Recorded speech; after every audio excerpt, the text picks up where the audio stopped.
Akkuma boboqqeen osoo as gubbaa hin deemin badhaasa tokko qabna. Badhaasni sunis kan hidhamtoota Oromoo mana hidhaa keessatti argaman hundaaf maqaa hidhamtootaatiin qophaa'ee jiru. Badhaasichi goonni qaamaan malee sammuun hin hidhamuu jedha. Waldaasi koomandoo Oromoo to all Oromo prisoners waan jedhu badhaasa kana Dr. Sheikh Abdurrahim Bobakkala Garbaatti nuu kennanii maqaa hidhamtoota Oromoo hundaan badhaasa kana nuu fudhanneeti.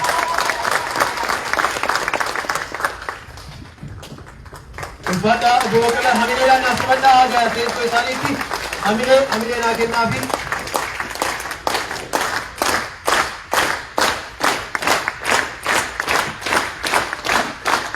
Ammas deemnee tabba tokko bira geenye jirra. Badhaasni itti aanu nama hundeessaa Oromooti. Abbaa Oromooti. Ilma jechuu jalan. Waliin abbootina. Nama jireenya isaa umrii dargaggummaa isaa uummata Oromootiif aarsaa godhee fakkeenya dhaloota haaraa dhaloota qubeetiif fakkeenya ta'e nama mootummaa laaptooppiidhaan girgirse. Akka jedhattiin jettu san taraaraan hanqaxaqqaxa tuuliddi jettiin dhaloonni amma jiru sababa isaa hanqaxaqqaxa tuuliddi akka ta'u nama godhee jechuu. Kanaaf nama kana gara waltajjiitti affeera. Obbo Jawaar Muhammad badhaasa isaaniitiif gara waltajjiitti naaf himannaa. Amile.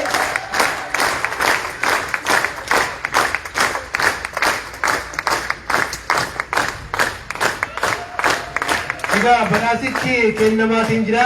Badhaasichi aarsaa kaffaltaniif galatoomaa jedha. Egaa itti aansuudhaan badhaasa cheekaa qabna.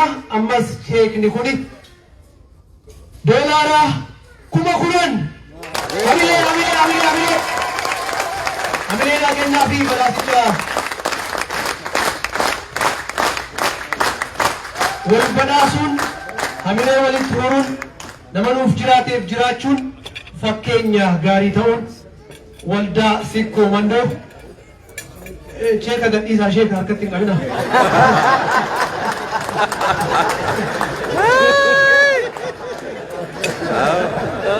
Liqama Ameerikaa kan warqaamu. Egaa jawween waan jedhu yoo qabaateef isaafis carraa kennina. Guyyaan kan sikkoo mandooti.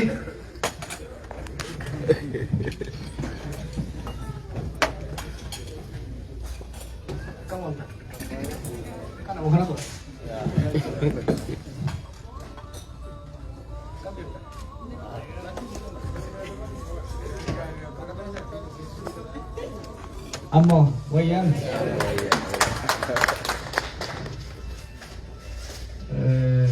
galmi kun itti guddan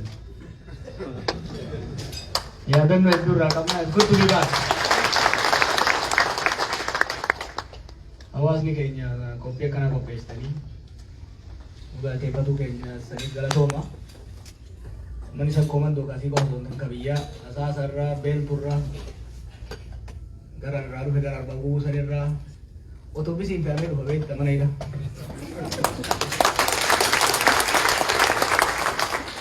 Baqqalaan gaafa jarri atta taatan jechaa dhufe.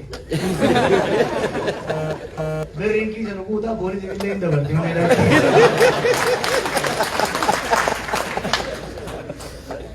Ulfaataa jennaan nama hedduu galmata keessa warra hojii guddaa warra guddattan hedduu jira. Waada sitti arguu hedduun gammadee. Kan isin bolokkaa nagadaan. Waad jechuun the first interview I ever gave. The first interview. Fuad daabadhu. Eessatu interview na godhe? Fuad daabadhu. Amma kudha jaha dura. Maal qabda reediyoo wayii qabda reediyoo jaalala maal Fuad daabadhu. Waad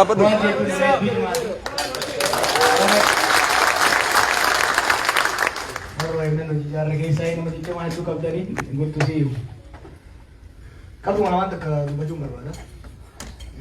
Lafatti asin geenye baranaan biyya kana dhufe afooshaa jaaruun akka taabutti akka salphinaatti akka Oromoo adiiwutti ilaalama ture. Yaadattanii mi'oorree akka dhiigan jirta.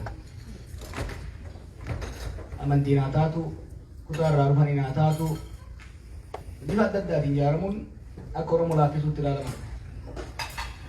Gaaf sana akka amma jettan kanatti sikkooman maccaasuun wayyaanii dubbachuun akka gandummaatti ilaalama ture. Yeroo sana rakkoo ture, rakkoon ture tokko maali? Gara tokkoon afooshaa namni afooshaa kan inni civic society jechuudha. Civic society ijaaruun akka qaanyiitti ilaalama ture. Gama biraatiin immoo jaarmeen cimaan uummati sochoosu hin turre jaarmeen siyaasaa.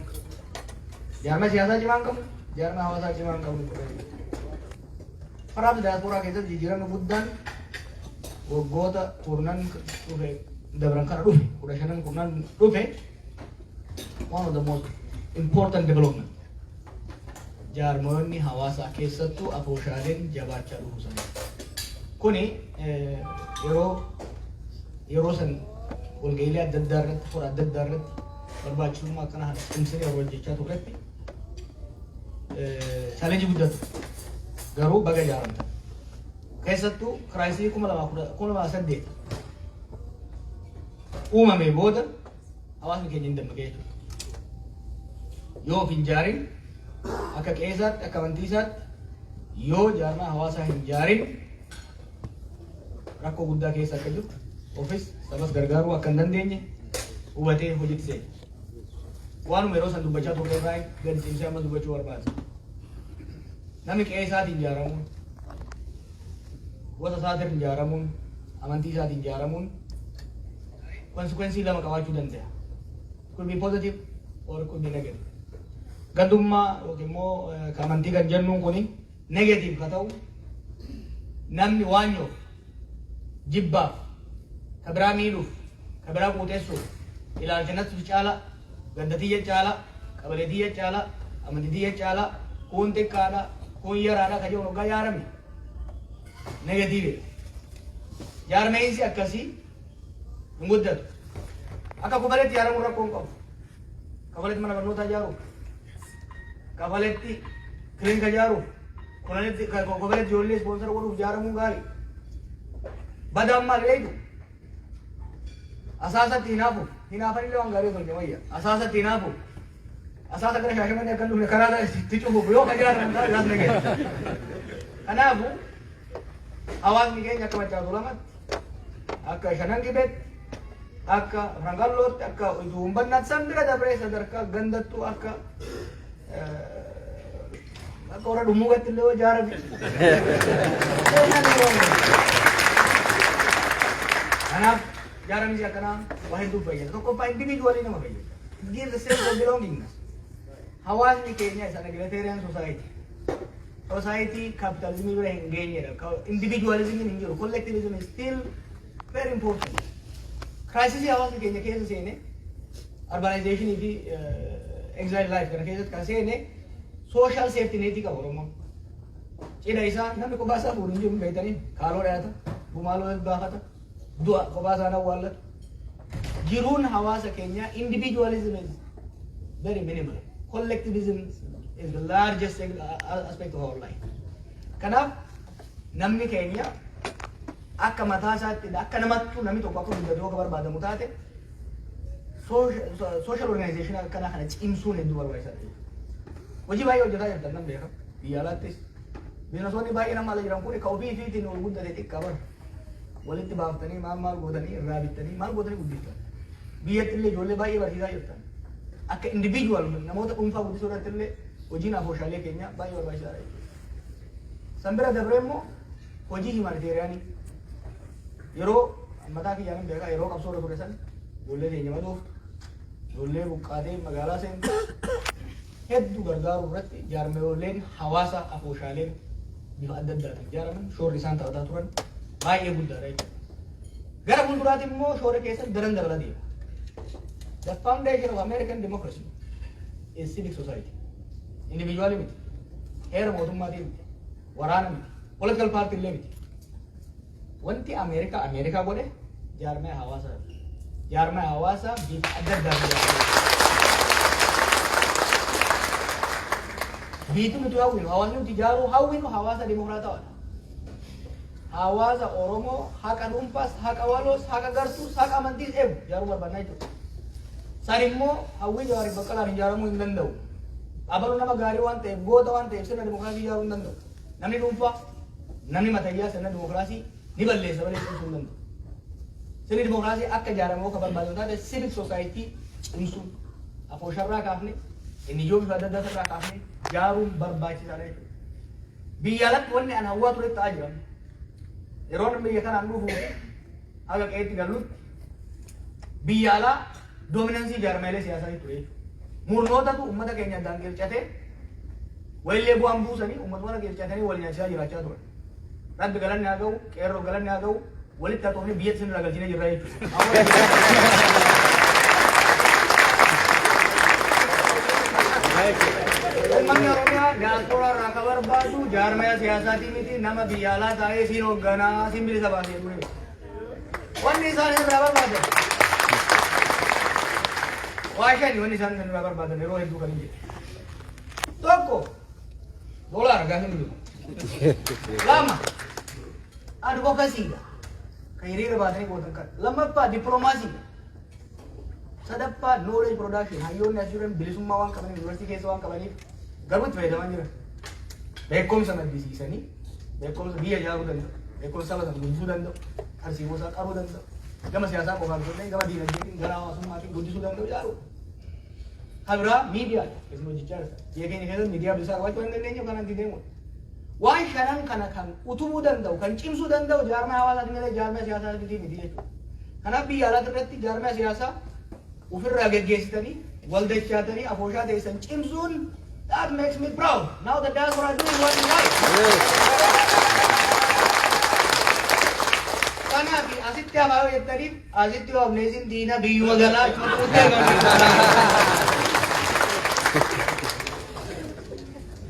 buna baay'een dhufe nama beekaa. Wanni an jechuu qabu, wanni an jechuu barbaade cimsaa. Waldaalee keessan cimsaa. Waldaalee keessan immoo hoggaa cimsitanii waldaan si komandoota Oromummaa itti cimsan malee ta Oromoo irraa itti baqatan ta'uu hin qabdu jechuudha.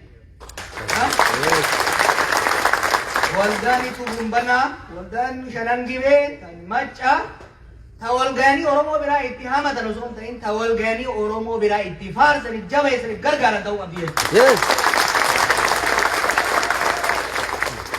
That is positive. That is positive. Namni lakkii maa akkana ijaaramtanii akka Franqallootti, akka warra Dadaritti, akka warra Gaara Mul'ataatti, akka warra Dhummugaatti warri maa ijaaramtan kan jedhu warra isin qircatu barbaadu ni kijiba. Jaarama hoo ijaaramtan qabu hoo ijaaramtan waan gurbaa tokko intala takka gargaara, waan ganda tokkotti mana barnootaa ijaara, waan Oromoo ol kaasu, waan Oromummaa gama aadaatiin gama dinagdeetiin cimsuu danda'u hanga ijaartanitti akka feetanitti ijaarama. Akka feetanitti ijaarama. Waggaa wal ijaartan garuu Oromummaa irraan deessina. Saba keessanii irraan deessina. Ilaa ammoo wanta baay'ee utuu hin deemine. Garuu saba ijaarree jirra. We have built a nation over the last 50 years. We have built it. But it's incomplete and it's fragile. Wanni fragile kan jijjiiruu danda'u keessaa tokko waan reefu Dr. Hussein kaasee. Oromummaa fi Oromiyaan ijaaramte sun akka cimtuuf dimokiraata ta'uu danda'uu qabdi. Haqa irratti dhugaa irratti hundaa'uu danda'uu qabdi. It has to be on justice. The foundation has to be justice. Justice hoggaa jennu uummanni keenya uummata dimokiraatawaa keessoomsaa. Jaarmeyni maqaa Oromootiif Oromiyaa dhayatu kamiyyuu Oromiyaa fakkaachuu hin dirqama. Dimoogiraafii isaa hoggansarraa kaasee keessattuu jaarmaya siyaasaa taanaan warri biyya bulchus kana dhaga'uu qaba. Warri biyya bulchina jedhee jaaramullee kana dhaga'uu qaba. Oromoo yoo diiguu barbaadan malee Oromoo jaaruu yoo barbaadan taate naannawa sanitti komparaatiif advaanteejii qabu akka dorgomee dalagatee gahee isaa dhugaa isaa kollektiivlii akka bakkaan gaasuu yoo barbaadu taate jaarmeewwanni nu jaarru hogguma balbala irraa seentu Oromiyaa fakkaatu danda'uu qaba jechuudha. Kana boruudhaan gubbarraa kaasee amantiidhaan isaa taatu naannoo irraa dhufneen isaa taatu jandar dabalatee Oromoo akka fakkaatu ta'uu qaba jennee itti amannee deemnee jechuudha. Kaafaa keessatti kana fudhannee religiously itti deemaa jechuudha. We are committed. Kanaaf baraan hoggaa jaarmee ijaarru qoosaa kennee gan gootiin hunda tokkoffaa manura godhan kanaaf jechuudha. Warri qabalee ofii qabalee birootti olaantummaa jaaruu barbaadu. Warri immoo Oromoon tuni Oromiyaa fakkaachuunis olaantummaa amma dura biyya san keessatti ture jaaruu barbaadu. Santu ka'aa jira. Regardless of what. Amma booda jaarmayni maqaa Oromoo dheetu kamiyyuu Oromiyaa fakkaachuu dirqama. Fakkaachuu baannaan biran dhaabatinaa isin diigaa booda. Akka fakkaatutti bira dhaabadhaa hedduu galatoomaa ulfaadhaa hojii keessan ammallee cimsa. Jabaadhaa wal gargaara biyyas gargaara biyyi rakkoo guddaa keessa deemaa jiru. Gargaarsi keessan garuu ka biyya san jaaru malee ka biyya san diiguu akka hin taane immoo of eeggadhaa. Ka nama keenya wal taasisu malee ka nama keenya wal nyaachisu akka hin taane eeggadhaa. Of eeggannoon deemuun barbaachisaadha jechuudha. Bakki amma Oromiyaanis Itoophiyaanis bikki isiin jirtu it requires a lot of thinking. Less talking, a lot of thinking. Maaliifi waan gaarii hojjennee rakkoo akka nuumne of eeggachuun barbaachisaadha. Wantoonni tokko tokko aariidhaaf fi xiiqiidhaaf jenne ibidda biyya sanitti qabatee irratti doolaara keessa yoo ka firfirsitan taate biyya san diidan Oromoo diidan. Kanaaf make sure your investment is going towards building Oromia, towards building Oromummaa. Make sure agaraan isa walba nagaan natura nagaan bula. Jawab hedduu galatoomii hamilee annaas maqaa gara keessootti hamileedhaan hamilee egaa badhaasni itti aanu ammas baayogiraafii kanarra deebi'een dubbisuu duratti isinii dubbisee ture nama Oromummaadhaaf Oromoodhaaf aarsaa ta'e kan dhaloota barsiisaatis jiru barsiisaatis ture. Profeesar Huseen gara badhaasaa akka fudhatan sarpiraayizii waldaa sikkoo mandoo irraa isaaniif dhiyaate akka fudhataniif gara waltajjiitti hamileedhaan naaf himadhaa. Hamilee badhaasni isaanii aarsaa kaffaltaniif galatooma badhaasa jedhu wal fakkaata. Dr. Huseen Kadiiriif waldaa sikkoo mandoo irraa badhaasicha irraa nu fudhadhaa. Hamilee